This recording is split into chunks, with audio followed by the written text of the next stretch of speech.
I'm Megan McCormick with Eric Forman at the Carrier Dome for Cuse Countdown. Eric, you were right on the court. What happened with that Chris Joseph fall? Well, what happened was Chris went up for a rebound. He came down and slammed his head on the ground. You heard the sound on the other side of the court. If I can really paint a picture of how hard Chris hit the ground, the guy is 6'7", 220 pounds. He is a large, large man. There were tears streaming down his face. That's how much pain Chris Joseph was in. He was barely moving.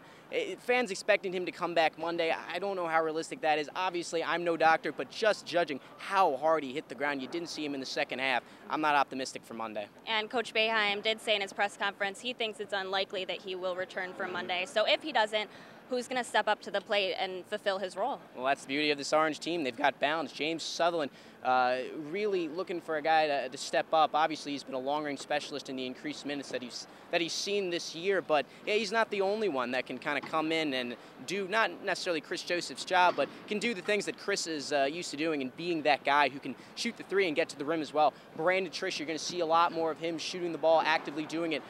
Scoop, you're going to see a lot of after the game. Scoop even said that Mookie Jones could even see some time. It's the depth and it's the balance of this team. And another guy that really stepped up to the plate today, Fab Melo.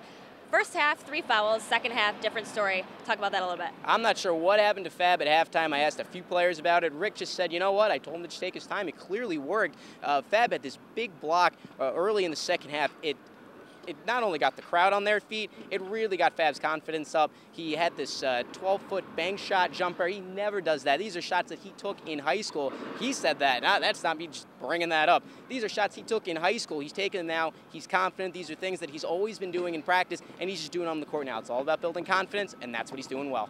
All right, for Eric Forman, I'm Megan McCormick. Our first Cuse Countdown of the year is Saturday before Villanova, 11 a.m. on Time Warner Cable Sports.